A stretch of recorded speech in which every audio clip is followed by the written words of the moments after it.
Dîner d'affaires ce soir, ça pourrait finir très tard. Meredith fit cette annonce tout en ajustant ses boucles d'oreilles dans le miroir de notre chambre, le même geste répété d'innombrables fois avant des réunions importantes. Son reflet croisa le mien alors que j'étais assis au bord de notre lit, la regardant se transformer de l'épouse du week-end en guerrière de l'entreprise.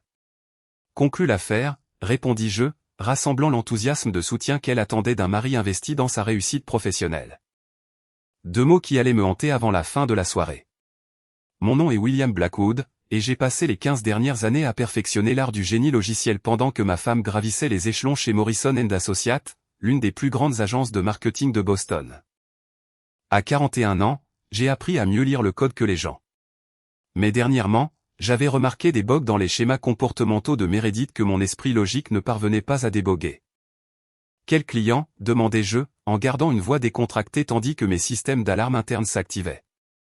Le groupe Henderson, répondit-elle sans hésitation. Steven travaille sur ce compte depuis des mois. Grosse présentation ce soir. Steven Harrington, son collègue, son partenaire de projet, une mention fréquente lors de nos conversations au dîner qui était devenue de plus en plus animée au cours des 3 derniers mois. J'ai classé cette information dans le dossier grandissant que mon esprit avait étiqueté « Incohérence ». Tu as besoin que j'aille chercher Maya à son entraînement de foot ? C'est déjà arrangé. Elle dort chez Jessica ce soir. Meredith appliqua son rouge à lèvres avec une précision chirurgicale. Ne m'attends pas. Ces choses peuvent traîner une éternité. Tout était planifié, chaque détail couvert, chaque excuse préparée. Après son départ dans un nuage de parfums coûteux et le claquement de ses talons, je me suis assis dans notre maison vide, écoutant le silence qui était devenu la bande-son par défaut de notre mariage. Maya, notre fille de 14 ans, représentait le seul point lumineux dans ce qui ressemblait de plus en plus à un arrangement domestique creux. Mais ce soir-là, quelque chose semblait différent. Anormal. Comme un code qui compile mais qui plante à l'exécution. Je me suis dirigé vers le bureau de Meredith à la maison, un sanctuaire dédié à ses réussites professionnelles, décoré de récompenses et de photographies d'événements d'entreprise. Son agenda était ouvert sur le bureau, affichant les rendez-vous du jour de son écriture méticuleuse. Conférence téléphonique à 10h, revue budgétaire à 14h. Rien sur des dîners d'affaires, rien sur des présentations du groupe Henderson. Mes doigts se sont déplacés sur son clavier, accédant à notre calendrier familial partagé. Pas de dîner d'affaires, pas de réunion tardive, rien concernant le groupe Henderson. La partie logique de mon cerveau, celle qui débogue des systèmes complexes pour gagner sa vie, commença à élaborer des protocoles de vérification. Si Meredith assistait à un dîner d'affaires légitime, des preuves existeraient. Les notes de frais reflèteraient des réservations de restaurants. Son calendrier professionnel montrerait le rendez-vous. Son comportement correspondrait à son histoire. Aucune de ces conditions n'était remplie. J'ai appelé Morrison & Associates en utilisant le numéro principal que j'avais mémorisé au fil des années de mariage. Bonsoir, Morrison & Associates. C'est le service après les heures de bureau. Bonjour, ici William Blackwood, le mari de Meredith Blackwood. Elle a oublié des documents importants pour son dîner d'affaires ce soir. Pourriez-vous me dire à quel restaurant a lieu la réunion du groupe Henderson ? Une pause. Le cliquetis d'un clavier. Je suis désolé, monsieur Blackwood, mais je ne vois aucune réunion du groupe Henderson prévue pour aujourd'hui. Laissez-moi vérifier avec notre coordinateur d'événements. Non, rien de prévu pour ce soir. Peut-être que c'est au nom de Steven Harrington. Monsieur Harrington a demandé un congé personnel cet après-midi. Aucune réunion d'affaires n'est prévue. Un congé personnel pour un dîner d'affaires qui n'existait pas. J'ai remercié l'opératrice et j'ai raccroché, fixant le téléphone tandis que les pièces d'un puzzle que je ne voulais pas résoudre commençaient à s'emboîter. 3 mois de réunions tardives, 3 mois d'histoire sur Steven Harrington, 3 mois de distance entre nous que j'avais attribué au stress du travail. Mon esprit d'ingénieur exigeait des preuves concrètes, la vérification de l'hypothèse qui se formait dans mes pensées. Je me suis rendu chez Rosewood Florist, la boutique où j'avais acheté des fleurs à Meredith pour chaque anniversaire, promotion et excuse au cours des 15 dernières années. La propriétaire âgée, Madame Chen, m'a souri en entrant. William, quelle est l'occasion ce soir ? Je surprends ma femme à un dîner d'affaires. Elle travaille si dur ces derniers temps. Comme c'est romantique. Elle a de la chance d'avoir un mari si attentionné. chanceuse. Le mot avait un goût amer alors que je choisissais 2 douzaines de roses rouges, les mêmes fleurs que je lui avais offertes lors de notre premier rendez-vous. Si mes soupçons s'avéraient exacts, ce seraient les dernières roses que j'achèterais pour Meredith Blackwood. La Maison Bleue occupait un angle dans le quartier financier de Boston. Le genre d'établissement haut de gamme où les contrats d'entreprise étaient célébrés et les liaisons amoureuses menées. J'y avais mangé 2 fois auparavant. Une fois pour notre anniversaire. Une fois pour la fête de promotion de Meredith. Ce soir, j'arrivais en invité non désiré, portant des fleurs qui ressemblaient de plus en plus à des accessoires dans une production pour laquelle je n'avais pas auditionné. L'hôtesse, une jeune femme au sourire étudié et au comportement professionnel, m'a accueilli à l'entrée. Bonsoir. Avez-vous une réservation? Je cherche la table de ma femme. Meredith Blackwood. Elle est ici pour un dîner d'affaires. L'hôtesse a consulté son système de réservation, ses doigts dansant sur l'écran de la tablette avec une confusion grandissante. Je suis désolé, je ne vois pas de réservation au nom de Blackwood. Serait-ce sous un autre nom? Essayez Groupe Henderson ou Stephen Harrington. Plus de recherche, plus de confusion. Pas de réservation pour le groupe Henderson ce soir. Pas de Harrington non plus. Êtes-vous sûr que c'est ce soir? Mon cœur battait la chamade contre mes côtes alors que je balayais l'intérieur du restaurant du regard, espérant apercevoir Meredith à une table que j'avais manquée, espérant que l'hôtesse avait fait une erreur, espérant que mes pires craintes étaient sur le point d'être démenties. Au lieu de cela, je les ai trouvées. Table d'angle, partiellement dissimulée par un paravent décoratif qui donnait l'illusion de l'intimité. Meredith était assise en face de Stephen Harrington, leurs têtes penchées l'une vers l'autre avec une proximité que les relations professionnelles n'exigent jamais. Sa main reposait sur la nappe en lin blanc, ses doigts entrelacés avec les siens dans la géométrie universelle de la connexion amoureuse. Pas de client, pas de groupe Henderson, pas de dîner d'affaires. Juste ma femme et son collègue, perdus dans leur intimité, pendant que je me tenais à 6 mètres de là, tenant des roses comme un idiot. Je les ai observés pendant 30 secondes qui m'ont paru 30 heures. Meredith a ri de quelque chose que Stephen a murmuré. Le même rire qu'elle réservait autrefois à mes blagues. Le pouce de Stephen traçait des cercles sur son poignet, un geste si intime qu'il m'a noué l'estomac. Mon téléphone est sorti de ma poche avec une précision mécanique. Fonction appareil photo activée. Protocole de préservation des preuves initiées.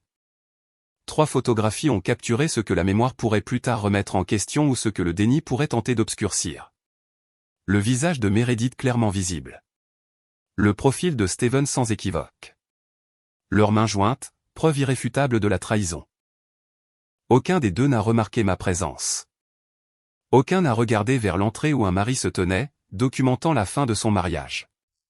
J'ai fait demi-tour et suis sorti de la Maison Bleue, laissant derrière moi 15 ans de confiance, d'engagement et de rêves partagés. Les roses ont fini dans une poubelle à l'extérieur du restaurant, des pétales rouges éparpillés sur des serviettes froissées et des rêves jetés.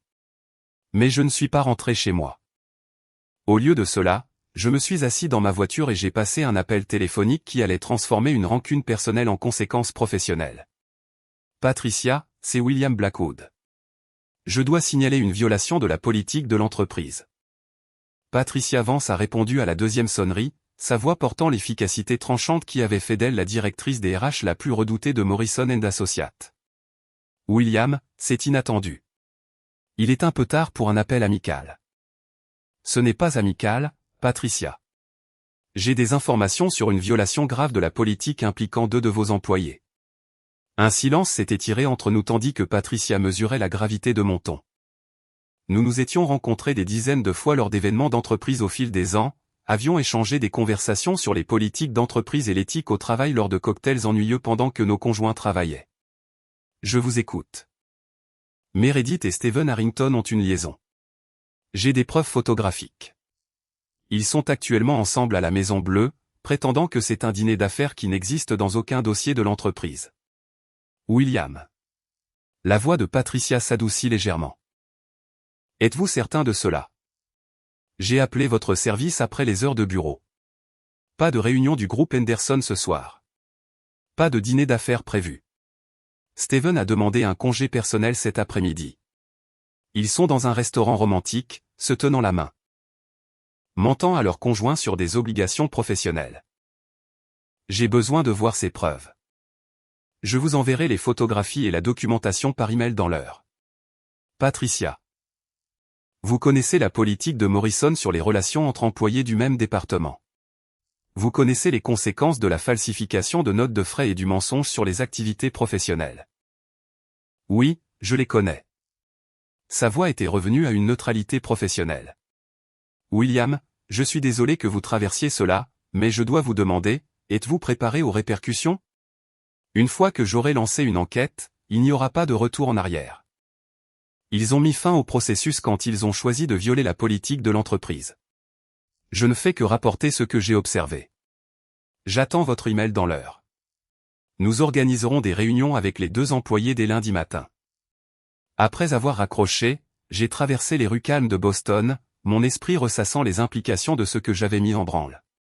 Meredith perdrait son emploi. Steven perdrait son emploi.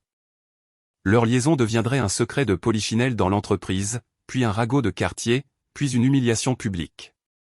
Mais je n'avais pas fini. Jennifer Harrington méritait de savoir ce que son mari faisait pendant son congé personnel. Elle méritait les mêmes preuves que j'avais fournies à Patricia, la même opportunité de prendre des décisions éclairées sur son avenir. J'avais rencontré Jennifer lors de pique-niques d'entreprise et de fêtes de fin d'année, une femme vive avec une compréhension intuitive des gens qui complétait le charme professionnel de Steven. Elle avait toujours été gentille avec moi, me posant des questions sur mon travail, se souvenant des réussites de Maya, me traitant comme plus qu'un simple accessoire conjugal. Elle a répondu à son téléphone à la 4e sonnerie, la voix pâteuse de sommeil. Allô? Jennifer. C'est William Blackwood, le mari de Meredith. Je suis désolé d'appeler si tard, mais il y a quelque chose que vous devez savoir sur Steven. William? Qu'est-ce qui ne va pas? Quelqu'un est blessé? Steven vous a dit qu'il travaillait tard ce soir, n'est-ce pas? Une pause. La qualité de silence qui précède les révélations dévastatrices. Oui. Il a dit qu'il avait un dîner d'affaires. Le groupe Henderson. Il n'y a pas de dîner du groupe Henderson, Jennifer. Steven est à la Maison Bleue avec ma femme. Ils ont une liaison. Le son qui s'est échappé de la gorge de Jennifer n'était pas tout à fait un hoquet, pas tout à fait un sanglot. C'était le bruit que font les gens lorsque leur monde bascule sur son axe. Êtes-vous certain? J'ai des photographies. Je peux vous les envoyer par email, mais je voulais d'abord vous appeler. Vous méritez d'entendre cela de quelqu'un qui comprend ce que vous traversez. Envoyez-les. Sa voix était devenue d'acier. Envoyez-moi tout ce que vous avez. Jennifer, je suis désolé. Je sais que ce n'est pas comme ça que vous vouliez passer votre soirée. Non, William, merci. Je soupçonnais que quelque chose n'allait pas depuis des semaines. Steven était différent, secret. Maintenant je sais pourquoi. Que ferez-vous? Ce qui doit être fait. Envoyez-moi ces photographies, William. Envoyez-moi tout. J'ai passé l'heure suivante à composer 2 emails qui allaient exploser comme des charges de précision dans la vie des personnes qui avaient trahi leur mariage. Patricia a reçu une plainte formelle avec preuves photographiques, une chronologie documentée et des références à des politiques spécifiques de l'entreprise. Jennifer a reçu les mêmes photographies avec une explication détaillée de la façon dont j'avais découvert la liaison. À minuit, les 2 emails avaient été envoyés. Au matin, les conséquences commenceraient. Je suis rentré dans une maison vide qui ressemblait plus à une scène de crime qu'à une résidence familiale. Tout semblait identique.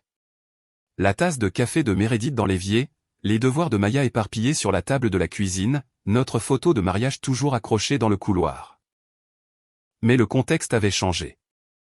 C'étaient désormais des artefacts d'une vie qui n'existait plus. Je me suis versé 3 doigts de bourbon et me suis assis dans mon bureau, fixant les lignes de code sur mon écran d'ordinateur qui avaient plus de sens que mon mariage n'en avait jamais eu. Le génie logiciel suit des règles logiques. Les variables se comportent de manière prévisible. Les fonctions renvoient les valeurs attendues. Les gens, apparemment, étaient bien plus complexes et bien moins fiables. Mon téléphone a vibré avec un texto de Meredith. Le dîner s'éternise. Ne m'attends pas. Je t'aime. Je t'aime. 2 mots qui avaient perdu tout leur sens. Transmis depuis un restaurant où elle était assise avec un autre homme, planifiant un avenir qui n'incluait pas le mari qu'elle prétendait aimer. J'ai répondu, j'espère que tu concluras l'affaire. L'ironie ne m'a pas échappé. Certaines affaires, une fois conclues, ne peuvent être rouvertes. Dimanche matin est arrivé avec la gaieté artificielle des week-ends de banlieue. Maya est revenue de sa soirée pyjama, pleine d'énergie adolescente et de projets pour le week-end, inconsciente des plaques tectoniques qui se déplaçaient sous la surface de notre famille. « Où est maman » demanda-t-elle en pillant le réfrigérateur avec l'efficacité d'une adolescente en pleine croissance. Elle dort encore. Longue nuit de travail. Elle a beaucoup travaillé ces derniers temps. Oui, en effet. Maya a étudié mon visage avec l'intelligence perceptive qu'elle avait héritée de ses deux parents. À 14 ans, elle possédait une capacité déconcertante à lire les émotions des adultes que nous pensions avoir cachées. « Papa, ça va ? » « Je vais bien, ma chérie. Juste fatigué. »« Tu as l'air triste. » Les enfants voient ce que les adultes essaient de cacher. Maya avait remarqué des changements dans la dynamique de notre foyer bien avant que je ne les reconnaisse.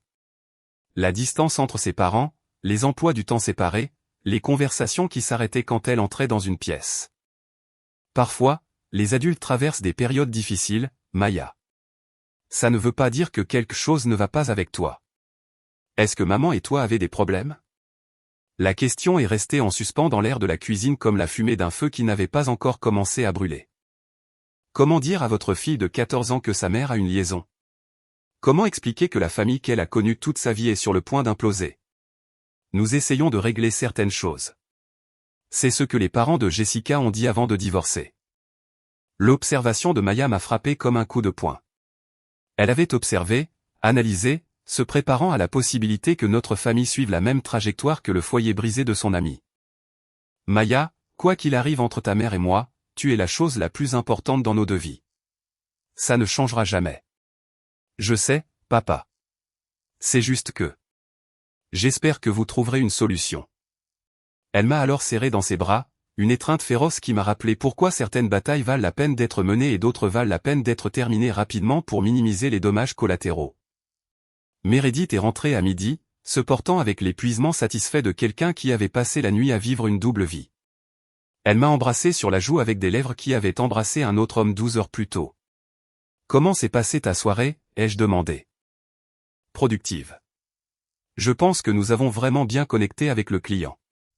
Steven pense que nous avons de bonnes chances de conclure cette affaire. » Chaque mot était un mensonge enrobé de terminologie professionnelle.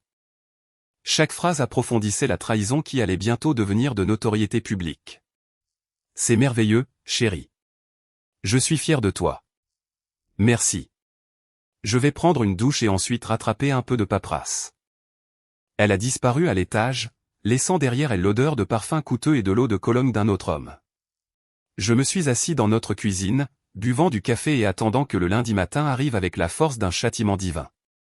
Mon téléphone a sonné à 14h47. Monsieur Blackwood, ici Patricia Vance. J'ai examiné vos preuves et lancé l'enquête. Meredith et Steven ont été convoqués pour des réunions individuelles demain matin à 8h et 9h respectivement. Je voulais que vous sachiez que nous prenons ces violations de politique très au sérieux. Merci, Patricia. William, je dois vous demander, est-ce que Meredith sait que vous savez ? Pas encore. Elle le découvrira rapidement une fois que nous commencerons l'enquête. Êtes-vous préparé pour cette conversation ? Je m'y suis préparé tout le week-end. Bonne chance, William. Je suis désolé que cela soit arrivé à votre famille. Lundi matin apporterait des conséquences que ni Meredith ni Steven n'avaient anticipées lorsqu'ils avaient choisi de violer la politique de l'entreprise. Leur dîner romantique deviendrait un scandale d'entreprise. Leur liaison secrète deviendrait une humiliation publique. Mais je n'avais pas fini ma vengeance. Certaines affaires exigent plus qu'une simple conclusion. Lundi matin est arrivé avec l'efficacité nette de la justice d'entreprise. Je me suis réveillé avant mon réveil, me suis douché avec une précision méthodique et j'ai enfilé mon plus beau costume, le bleu marine que Meredith m'avait acheté pour sa dernière fête de promotion. Aujourd'hui, je voulais avoir l'air respectable lorsque son monde s'effondrerait. Meredith a traversé sa routine matinale avec une urgence inhabituelle, vérifiant son téléphone à plusieurs reprises et se maquillant avec des mains tremblantes. Quelque chose dans son attitude suggérait qu'elle soupçonnait des ennuis, mais ne pouvait en identifier la source. Grosse journée aujourd'hui, ai-je demandé autour d'un café. Juste le chaos habituel du lundi. Tu sais ce que c'est? Oh que oui. Elle m'a embrassé sur le front et est partie pour ce qui serait son dernier jour chez Morrison & Associates, bien qu'elle ne le sût pas encore. À exactement 8h15, mon téléphone a sonné. William, c'est Patricia.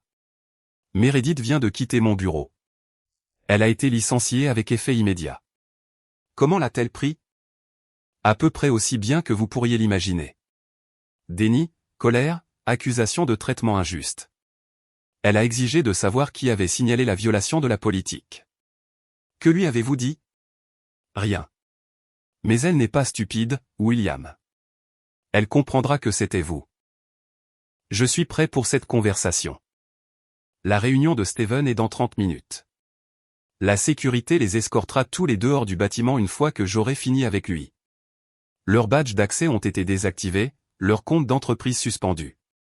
Merci, Patricia. William, soyez prudent. Les gens désespérés prennent des décisions dangereuses. À 9h45, mon téléphone a vibré avec un texto de Meredith. Nous devons parler. Maintenant. J'ai répondu, je serai à la maison pour le déjeuner. Mais d'abord, j'avais un autre appel à passer. Jennifer, c'est William. Comment tenez-vous le coup? Steven est rentré ce matin pour faire une valise. Je lui ai dit de continuer à emballer jusqu'à ce que tout ce qu'il possédait soit hors de ma maison. Je suis désolé que vous traversiez cela. Ne vous excusez pas, William. Vous m'avez donné la vérité quand tout le monde me donnait des mensonges. Steven a tout avoué une fois que je lui ai montré vos photographies. Que ferez-vous maintenant? Mon avocat dépose les papiers du divorce cet après-midi. Steven pourra expliquer son chômage et son adultère au juge lorsque nous discuterons de la pension alimentaire et du partage des biens. Jennifer Harrington possédait le genre de fureur froide qui transforme les épouses trahies en adversaires redoutables. Steven avait perdu plus que son emploi ce matin-là. Il avait perdu son mariage, sa maison et sa sécurité financière. Jennifer, je veux que vous sachiez que je ne prends aucun plaisir à détruire votre mariage. Vous n'avez pas détruit mon mariage, William. Steven l'a détruit quand il a choisi d'avoir une liaison avec votre femme. Vous avez simplement fourni les preuves dont j'avais besoin pour cesser de vivre dans le mensonge. Si vous avez besoin de quoi que ce soit. En fait, il y a quelque chose. J'organise une petite réunion ce week-end. Quelques amis communs, quelques voisins. Je pense que les gens devraient savoir quel genre d'homme Steven est vraiment, n'est-ce pas? Humiliation publique. Conscience communautaire. Il y a une différence. Je suis rentré à la maison à midi pour trouver Meredith assise dans notre salon, portant toujours son tailleur, mais ayant l'air d'avoir vieilli de 5 ans en 4 heures. Ses yeux étaient rouges d'avoir pleuré, son maquillage maculé par ce qui avait été de toute évidence un deuil émotionnel. Comment as-tu pu me faire ça? Pas de déni, pas de tentative de maintenir la fiction de son dîner d'affaires, juste une accusation brute et une fierté blessée. Comment j'ai pu signaler des violations de politique au RH? Ça s'appelle l'intégrité, Meredith. Tu devrais chercher ce que ça veut dire. Tu as détruit ma carrière. Tu as détruit ta carrière quand tu as choisi d'avoir une liaison avec un collègue et de mentir à ce sujet à nos deux familles.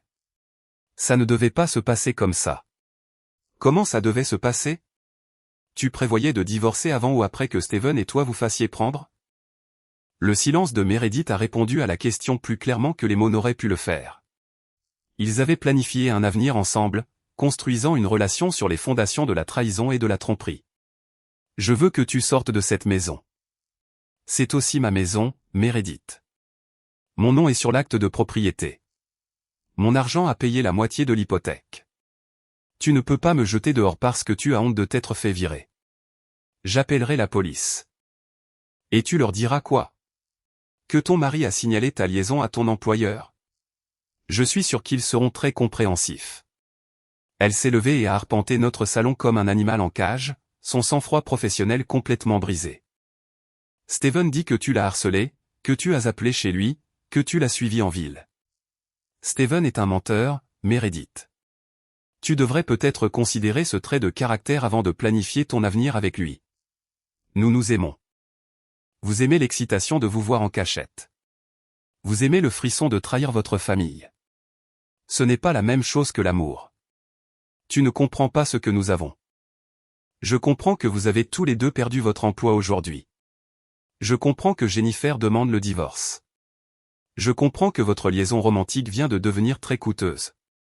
Meredith s'est laissée retomber sur le canapé, le poids total des conséquences s'imposant enfin. Que veux-tu de moi, William? Je veux que tu fasses une valise et que tu ailles ailleurs pendant que nous décidons de la suite. Je veux que tu expliques à Maya pourquoi maman ne vivra plus ici. Je veux que tu assumes la responsabilité des choix que tu as faits. Et si je ne le fais pas? Alors je m'assurerai que tout le monde dans notre quartier sache exactement pourquoi Morrison & Associates t'a licencié. Je m'assurerai que l'école de Maya sache pourquoi ses parents divorcent. Je m'assurerai que ta réputation professionnelle te suive à n'importe quel poste auquel tu postuleras. Tu me menaces. Je t'explique les conséquences. Il y a une différence. Mon téléphone a sonné, interrompant notre confrontation. L'école de Maya est apparue sur l'écran. Monsieur Blackwood, ici le principal Morrison. Maya a demandé à vous parler. Elle semble contrariée par quelque chose. Passez-la moi. Papa. La voix de Maya était petite et effrayée. La mère de Jessica a entendu dire que maman avait perdu son travail. C'est vrai? Le réseau de ragots du quartier s'était activé plus vite que je ne l'avais prévu. En quelques heures, notre crise familiale privée deviendrait de notoriété publique. Rentre à la maison, ma chérie. Ta mère et moi allons tout expliquer. Est-ce que maman va bien? Elle va bien. Nous devons juste avoir une conversation en famille. Après avoir raccroché, j'ai regardé Meredith avec un mélange de pitié et de dégoût. Maya sera là dans 20 minutes. Tu peux lui expliquer tes choix, ou je le ferai. Mais elle mérite d'entendre la vérité de l'un de nous. Tu ne peux pas lui parler de la liaison. Elle a 14 ans, Meredith. Elle n'est pas stupide. Elle observe notre mariage s'effondrer depuis des mois. Elle mérite l'honnêteté, pas plus de mensonges. Je ne te laisserai pas la monter contre moi. Tu l'as fait toi-même quand tu as choisi Steven plutôt que ta famille. Maya est rentrée à la maison avec la prudence hésitante d'un enfant qui sent une crise d'adulte mais n'en comprend pas la portée. Elle a regardé alternativement ses parents, lisant la tension et l'hostilité qui remplissaient notre salon. Qu'est-ce qui se passe? Meredith et moi avons échangé un regard, chacun attendant que l'autre entame la conversation la plus difficile que nous aurions jamais avec notre fille. Ta mère a perdu son travail aujourd'hui, ai-je finalement dit. Elle a fait de mauvais choix au travail, et il y a eu des conséquences. Quel genre de mauvais choix? Elle a eu une relation amoureuse avec un collègue. C'est contre la politique de l'entreprise. Les yeux de Maya se sont écarquillés alors qu'elle assimilait cette information. Sa compréhension adolescente des relations adultes comblant les détails que nous n'avions pas explicitement énoncés. Tu veux dire que maman trompait papa? Le mot est resté en suspens dans l'air comme une accusation qui ne pouvait être retirée. Oui, ai-je dit doucement. Ta mère avait une liaison. Avec qui? Steven Harrington, le type de vos fêtes de bureau? Celui avec le rire bizarre? Oui. Maya s'est tournée pour regarder sa mère, cherchant sur le visage de Meredith un déni ou une explication qui n'est pas venue. Pourquoi? C'était la question la plus simple et la plus complexe. Pourquoi une femme trahit-elle sa famille? Pourquoi une mère risque-t-elle tout pour l'excitation d'une romance interdite? Pourquoi les gens détruisent-ils ce qu'ils prétendent aimer? Parfois, les adultes font des erreurs, a dit faiblement Meredith. Ce n'est pas une erreur, maman. C'est un choix. Tu l'as choisi, lui, plutôt que nous. Ce n'est pas vrai, Maya. Je t'aime plus que tout. Mais pas assez pour rester fidèle à papa. Pas assez pour garder notre famille unie. L'intelligence émotionnelle de Maya avait toujours dépassé son âge. Mais la voir assimiler la destruction du mariage de ses parents était déchirant. Qu'est-ce qui se passe maintenant, a-t-elle demandé. Ta mère va rester ailleurs pendant un certain temps. Nous avons besoin de temps pour décider de la suite. Vous allez divorcer? Probablement. Est-ce que je peux rester avec papa? La question m'était adressée, mais les yeux de Maya n'ont jamais quitté le visage de sa mère. Elle choisissait son camp dans un conflit qui définirait le reste de l'avenir de notre famille. Si c'est ce que tu veux, ai-je dit. C'est ce que je veux. Le visage de Meredith s'est décomposé alors qu'elle réalisait que sa liaison lui avait coûté plus que son travail et son mariage. Elle lui avait coûté le respect et la confiance de sa fille. Maya, s'il te plaît. Je ne veux pas te parler pour l'instant, maman. J'ai besoin de temps pour réfléchir à tout ça. Maya est montée dans sa chambre, laissant ses parents seuls avec les décombres de 15 ans de mariage. Fais une valise, Meredith. Sois parti avant le dîner. Ce n'est pas fini, William. Si, c'est fini. Ta liaison est terminée. Ton travail est terminé. Ton mariage est terminé. La seule question maintenant est de savoir combien de dignité tu veux préserver pendant le nettoyage. Elle est montée faire ses bagages pendant que j'étais assis dans notre salon, écoutant les tiroirs s'ouvrir et se fermer, les vêtements être pliés, une vie être démantelée, possession par possession. Quand Meredith est descendue avec sa valise, elle s'est arrêtée à la porte d'entrée. Je n'ai jamais voulu que ça se passe comme ça. Comment voulais-tu que ça se passe? Je ne sais pas. C'est juste que... Je me sentais piégé, comme si ma vie était prédéterminée, ennuyeuse et prévisible. Alors, tu as décidé de la rendre imprévisible en détruisant tout ce que nous avions construit ensemble. Je suis désolé, William. Vraiment. Garde tes excuses pour Maya. C'est elle qui ne méritait pas ça. Meredith a quitté notre maison pour ce que nous savions tous les deux être la dernière fois en tant que ma femme. Je l'ai regardée s'éloigner en voiture, emportant sa valise et sa honte vers le logement temporaire qu'elle avait arrangé avec son amant au chômage. Mais ma vengeance n'était pas complète. Steven Harrington avait perdu son emploi et son mariage, mais il n'avait pas perdu son arrogance. Selon Jennifer, il disait aux gens que son licenciement était injuste, que sa liaison était un véritable amour, que la société finirait par comprendre et pardonner ses choix romantiques. Certaines personnes ont besoin de leçons et de conséquences plus complètes. J'ai pris mon téléphone et composé un numéro que j'avais mémorisé des années auparavant. Rob, c'est William. J'ai besoin d'une faveur. Rob Martinez était mon meilleur ami depuis l'université, un ancien détective de la police de Boston qui avait pris sa retraite anticipée pour ouvrir une entreprise de conseil en sécurité privée. Si vous aviez besoin de vérification d'antécédents, d'équipements de surveillance ou de conseils sur des moyens légaux de rendre la vie de quelqu'un misérable, Rob était votre homme. William, comment te traite la vie de couple? Elle ne me traite plus. Meredith a eu une liaison avec son collègue. Je les ai fait virer tous les deux hier. Silence. Rob traitait l'information comme il traitait les scènes de crime, méthodiquement, de manière exhaustive, cherchant des schémas et des connexions. De quoi as-tu besoin? Steven Harrington dit aux gens que son licenciement est injuste. Il joue la victime, prétendant que lui et Meredith sont des amants maudits persécutés par des conjoints jaloux et la bureaucratie d'entreprise. Et tu veux corriger ce récit? Je veux que la vérité soit largement accessible. Je veux que les gens comprennent exactement quel genre d'homme est Steven. La vérité légale ou la vérité complète? Les deux. Je vais passer quelques appels. Donne-moi son adresse, les informations sur sa voiture, ses lieux de prédilection. Voyons à quoi ressemble Steven Harrington sous un microscope. L'enquête de Rob a duré 3 jours et a produit un dossier qui se lisait comme une étude de cas sur le comportement narcissique. Steven avait un historique de relations au travail, des antécédents d'irresponsabilité financière et une réputation parmi d'anciens collègues de s'attribuer le mérite du travail des autres. Plus important encore, il avait une faiblesse pour les restaurants chers et les démonstrations publiques de sa relation avec Meredith. Il dîne au Chardon-Laurent tous les mardis soirs, a rapporté Rob. Même table, même heure, agissant comme s'ils étaient des célébrités au lieu d'adultères au chômage. Humiliation publique, éducation publique. Il y a une différence. Mardi soir, je me suis retrouvé garé de l'autre côté de la rue du Chardon-Laurent, observant Steven et Meredith jouer leur dîner-théâtre romantique pour un public qui ne savait pas qu'ils regardaient un couple d'infidèles célébrer leur chômage mutuel. Ils se tenaient la main par-dessus la nappe blanche, partageaient des conversations intimes et se comportaient généralement comme des gens qui croyaient que leur histoire d'amour était romantique plutôt que sordide. J'ai attendu qu'ils aient fini leur plat principal avant de faire mon entrée. « Excusez-moi » dis-je en m'approchant de leur table avec un sourire chaleureux. « Steven Harrington ?» Steven leva les yeux avec l'expression prudente de quelqu'un qui s'attendait à une confrontation depuis des jours.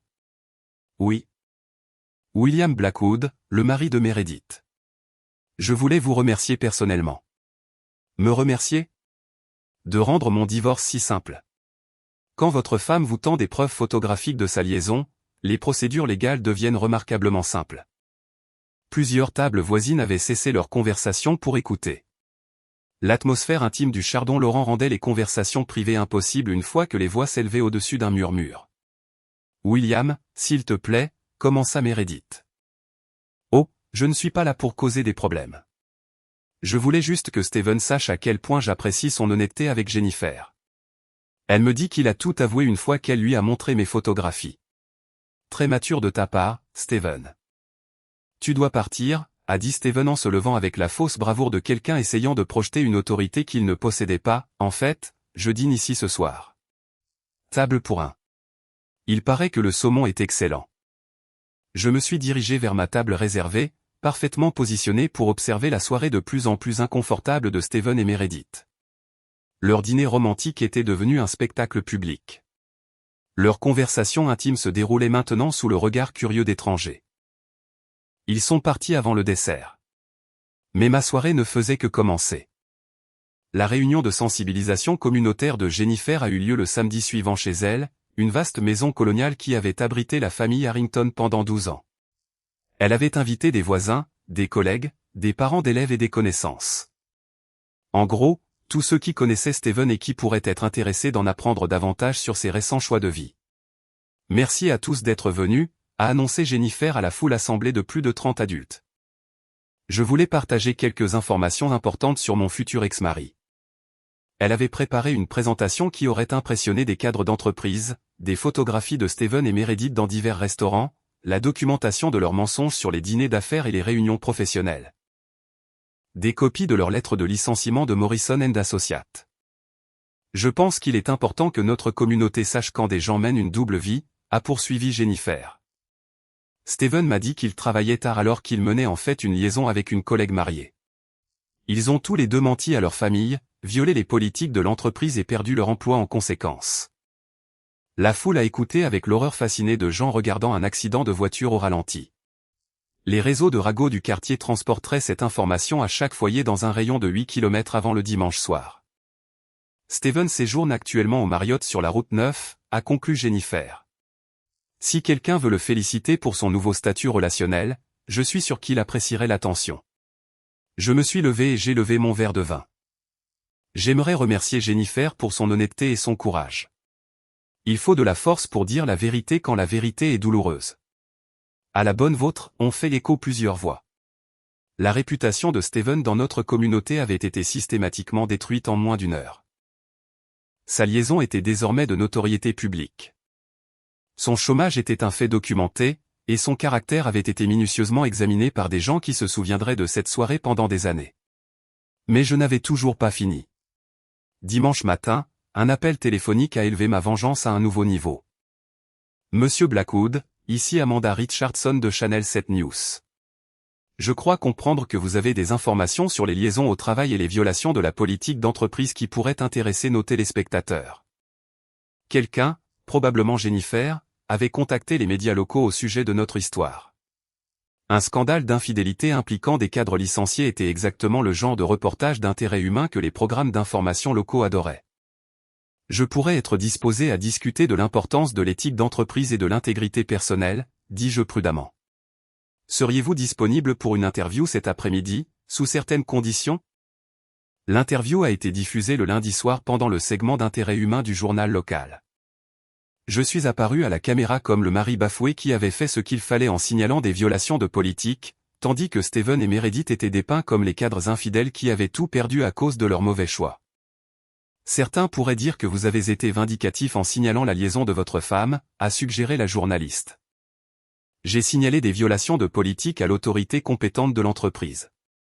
Les conséquences ont été déterminées par les politiques de l'entreprise qui existaient bien avant que ma femme ne choisisse de les violer. Que diriez-vous aux téléspectateurs qui sont confrontés à des situations similaires? Documentez tout. Dites la vérité. Laissez les conséquences parler d'elles-mêmes. L'histoire a été reprise par le journal, partagée sur les réseaux sociaux et discutée dans les cafés de toute notre communauté de banlieue. Steven et Meredith étaient devenus des célébrités locales pour toutes les mauvaises raisons. Mardi matin a apporté l'appel que j'attendais. William, tu as fait passer ton message. Il faut que ça s'arrête. La voix de Steven portait le ton désespéré de quelqu'un dont la vie soigneusement construite s'était complètement effondrée. Qu'est-ce qui doit s'arrêter, Steven? Le harcèlement, l'humiliation publique, les interviews à la télé. Je n'ai harcelé personne. J'ai simplement mis des informations véridiques à la disposition des personnes intéressées à en savoir plus sur ton caractère. Tu détruis ma réputation. Ta réputation a été détruite au moment où tu as choisi d'avoir une liaison avec une collègue mariée. Je m'assure juste que les gens aient des informations exactes sur qui tu es vraiment. Je vais te poursuivre en diffamation. Avec quel argent? Tu es au chômage, Steven. Ta femme divorce. Tes options légales sont quelque peu limitées. Ce n'est pas fini. Si, c'est fini. Ta liaison est terminée. Ton mariage est terminé. Ton travail est terminé. Et ta réputation est terminée. La seule question maintenant est de savoir si tu veux quitter la ville discrètement ou continuer à divertir les nouvelles locales. Steven a raccroché sans répondre. Mercredi soir, on a frappé à ma porte. Steven se tenait sur mon porche, l'air d'avoir vieilli de 10 ans en 2 semaines. Son costume coûteux avait été remplacé par un jean et une chemise froissée. Son assurance avait été remplacée par un épuisement désespéré. Nous devons parler. Non, nous n'avons pas à le faire. Tu dois quitter ma propriété avant que j'appelle la police. Juste 5 minutes. D'homme à homme. Les vrais hommes ne volent pas la femme des autres, Steven. Les vrais hommes ne mentent pas à leur famille à propos de dîners d'affaires qui n'existent pas. Tu n'es pas un homme. Tu es un parasite. Je l'aime. Tu aimes l'excitation de la romance interdite. Ce n'est pas la même chose que l'amour. Nous voulons être ensemble. Alors soyez ensemble. Déménagez ailleurs. Recommencez à zéro. Construisez une vie basée sur l'honnêteté au lieu de la trahison. Mais faites-le quelque part qui n'est pas mon quartier. Meredith veut voir Maya. Meredith peut appeler sa fille et organiser une rencontre. Elle n'a pas besoin de ta permission ou de ton implication. Tu as monté Maya contre elle. Maya a pris sa propre décision sur le caractère de sa mère. Les jeunes de 14 ans sont remarquablement perspicaces quant au comportement des adultes. Steven s'est approché, son désespoir se transformant en colère. Tu te crois si juste. Tu penses que tu es la victime dans tout ça. Je pense que je suis un homme dont la femme l'a trahi et dont le mari de sa voisine l'a aidé à le faire. Je pense que je suis quelqu'un qui a signalé des violations de politique et qui a laissé les conséquences se dérouler naturellement. Ce n'est pas naturel. C'est de la vengeance. C'est la justice. Il y a une différence. Je pourrais te rendre les choses très difficiles, William. Tu pourrais essayer, mais tu es au chômage, sans abri et universellement détesté dans cette communauté. Ta capacité à rendre les choses difficiles est quelque peu limitée. Le visage de Steven est devenu rouge de rage alors qu'il réalisait à quel point il était devenu impuissant. Ce n'est pas fini. Continue de te le dire, Steven. Peut-être qu'un jour, tu y croiras. Il a fait demi-tour et est retourné à sa voiture, une berline de location qui représentait l'étendue de ses ressources financières actuelles. Je l'ai regardé s'éloigner, sachant qu'il ne reviendrait pas. Certaines personnes apprennent des conséquences. D'autres déménagent simplement dans de nouveaux endroits où elles peuvent répéter leurs erreurs avec de nouvelles victimes. Steven Harrington appartenait à la deuxième catégorie. Mais ma vengeance était enfin complète. Steven avait perdu son travail, son mariage, sa maison, sa réputation et sa position dans la communauté. Meredith avait perdu les mêmes choses, plus le respect et la confiance de sa fille. J'avais gagné. La victoire avait un goût de cendre, mais elle semblait définitive. 3 semaines après la visite pathétique de Steven sur mon porche, j'ai reçu un appel qui a tout changé. William, c'est Jennifer. Nous devons nous voir. Il y a quelque chose sur Steven que tu dois savoir. Sa voix portait une urgence qui m'a noué l'estomac. Après tout ce que nous avions traversé, que pouvait-il bien rester à découvrir? Quel genre de choses? Pas au téléphone. Peux-tu me retrouver au Starbucks de Maple Street dans 1 heure? Jennifer était déjà assise quand je suis arrivé, le visage pâle et tiré. Elle avait perdu du poids depuis le départ de Steven, mais elle se tenait avec la force déterminée de quelqu'un qui avait survécu à une catastrophe personnelle et en était ressortie plus forte. « Merci d'être venu, dit-elle alors que je m'asseyais en face d'elle. J'ai hésité à te le dire pendant des jours. Me dire quoi? Steven n'a pas seulement eu une liaison avec Meredith. Il prévoyait de te détruire financièrement. Les mots m'ont frappé comme un coup de poing. Qu'est-ce que tu veux dire? Jennifer a ouvert un dossier en manille et a étalé des documents sur notre petite table. Relevé bancaire, impression de mai, note manuscrite de l'écriture distinctive de Steven. J'ai trouvé ça en emballant les affaires de son bureau. Steven et Meredith n'avaient pas seulement une liaison. Ils prévoyaient de te piéger pour détournement de fonds. Mes mains tremblaient en examinant les documents. Des informations sur des comptes bancaires offshore que je n'avais jamais ouverts. De faux emails prétendument envoyés depuis mon ordinateur de travail. Une chronologie détaillée pour transférer de l'argent des comptes de mon employeur vers les comptes frauduleux. C'est impossible. Je n'ai jamais. Je sais que non, mais Steven avait tout planifié. Il allait placer des preuves sur ton ordinateur de travail, déclencher une enquête et te faire arrêter pour vol d'entreprise. Pourquoi? Pour que Meredith puisse divorcer pour faute, obtenir la garde de Maya et prétendre qu'elle était la victime innocente d'un mari criminel. Steven pensait que c'était brillant. T'éliminer complètement du tableau tout en faisant passer Meredith pour sympathique. L'ampleur de leur trahison était à couper le souffle. Ils n'avaient pas seulement prévu d'avoir une liaison. Ils avaient prévu de détruire complètement ma vie. Comment Steven a-t-il eu accès aux informations de mon employeur? Meredith les lui a fournies. Elle photographiait des documents de ton bureau depuis des mois. Steven a utilisé ses relations professionnelles pour créer les comptes offshore et la fausse piste. Quand prévoyait-il de déclencher ça? Le mois prochain. Steven voulait attendre que leur liaison soit plus établie, pour que la demande de divorce de Meredith ressemble à une réaction à la découverte de ton activité criminelle plutôt qu'à sa propre infidélité. Je fixais les preuves de leur complot, mon esprit tourbillonnant d'implication. Si leur liaison n'avait pas été découverte, si je ne les avais pas signalés au RH, si leur plan s'était déroulé comme prévu, je ferais actuellement face à des accusations criminelles pour des crimes que je n'avais pas commis. Jennifer, pourquoi me dis-tu ça? Parce que tu as sauvé mon mariage d'un monstre. Parce que tu mérites de savoir à quel point tu as failli tout perdre. Et parce que Steven est toujours dangereux. Que veux-tu dire? Il te reproche d'avoir ruiné son plan. Il pense que si tu n'étais pas intervenu, lui et Meredith vivraient heureux pour toujours pendant que tu pourrirais en prison. Où est-il maintenant? Je ne sais pas. Il a quitté le Marriott la semaine dernière. Mais William, il n'en a pas fini avec toi. Il est en colère, désespéré, et il a encore certains des faux documents. Tu dis qu'il pourrait encore essayer de me piéger. Je dis qu'un homme qui a prévu d'envoyer un innocent en prison ne va pas abandonner facilement juste parce que sa liaison a été exposée. Jennifer avait raison. Steven n'avait pas simplement triché. Il avait orchestré un plan complexe pour détruire complètement ma vie. L'homme qui s'était tenu sur mon porche en prétendant aimer ma femme avait en fait prévu de me piéger pour détournement de fonds.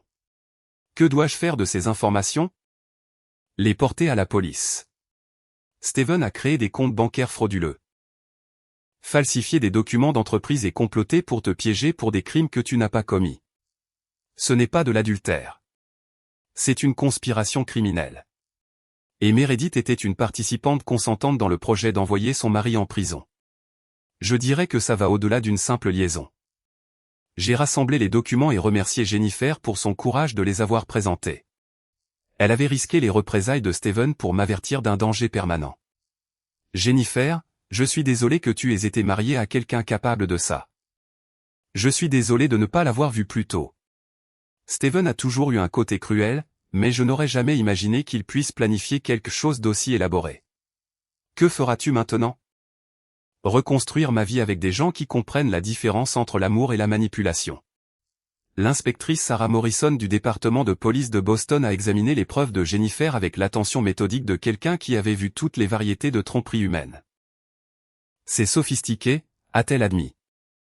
Créer des comptes offshore, falsifier des emails d'entreprise, construire une fausse piste de preuve. Le mari de votre ami a beaucoup réfléchi à ce plan. Est-ce suffisant pour des poursuites?